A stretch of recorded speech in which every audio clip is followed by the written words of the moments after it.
Welcome.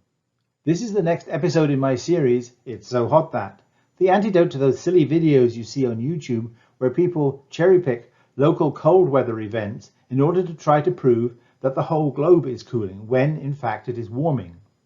We also have idiots come along claiming that the sun is about to go into a grand solar minimum and catapult us into a new ice age where we will all freeze to death.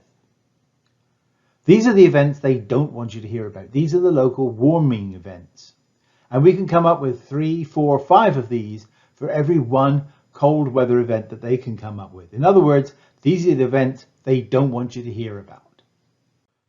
Michigan has been hit with severe thunderstorms with winds of over 100 miles an hour. They had 6 to 10 inches of rain, that's 15 to 25 centimeters of rain, in just 6 hours.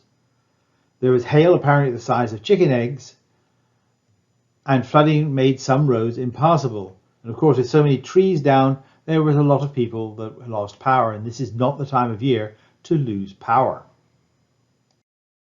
And now for the area that I live in, the Washington metro area, excessive heat advisories have been issued for this last week. Dulles Airport set a new daily high record of 100 degrees Fahrenheit, that's 38 degrees centigrade, and the high humidity is making the heat index of 110.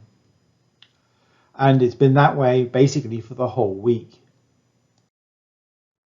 The drought in the West is deepening. The first ever mandatory water cuts for over 40 million people have been instituted. Farmers in Arizona are unable to plant some crops because they won't get the water they need to grow them. This will create a large economic impact on the Western states and have economic impacts on the rest of us, because much of the fruit and vegetables that we eat in the rest of the country comes from California and other Western states. So you should expect prices to rise. Turkey, having suffered from these horrible wildfires, is now suffering from flash floods, particularly in the Black Sea region. 18 inches of rain, that's about 45 centimeters, fell in just 3 days. Thousands have had to be evacuated. There are 47 still missing and 77 dead. 3 new tropical storms have formed in the Atlantic. Fred hit the Florida Panhandle a couple of days ago, causing massive flooding. Grace is threatening Mexico in a few days' time, and Henri is circling Bermuda in a rather spooky way. The heat wave that I talked about in Sicily last week is steadily now moving north. Temperatures are reaching 40 degrees centigrade or 104 degrees Fahrenheit and likely to set new records throughout the country. This has prompted the Italian government to issue excessive heat warnings. And of course, as a result, we're also getting wildfires there. Heavy rains have been battering Japan. They got nearly a meter, that's over 3 feet, of rain in just 3 days. 2 million people have been told to evacuate. There's been 1 confirmed death and 2 are still missing. A new heat wave is hitting the Pacific Northwest.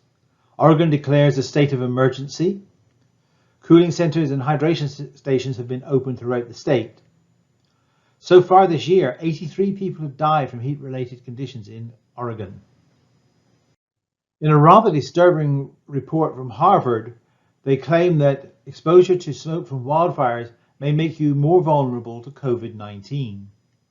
The Harvard study claims that there's been about 20,000 extra COVID infections in areas of heavy smoke and up to 750 extra deaths. The wildfires that we talked about last week in California and Nevada have now spread to Utah as well. Let's take a look at the distribution of hot weather around the globe.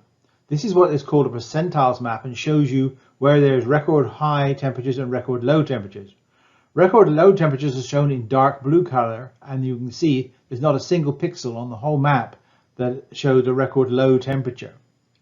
Record heat is shown by the dark red, and there's over 70 pixels on this map, but most of the rest of the pixels are either much warmer than average or warmer than average, which is why July was the warmest July on record. To quantify that, we can take a look at the number of new record highs compared with the new number of record lows. And we have over 10,000 new record highs compared with just 2,000 new record lows. That's a ratio of 4 to 1. The conclusion has to be that the Earth is still warming, and quite rapidly. Thanks to so many of you who have been sending in "It's so hot" jokes. I've got quite a store of them now, but there's always room for more, so if you find one, please send it to me. But until next time, stay safe and goodbye.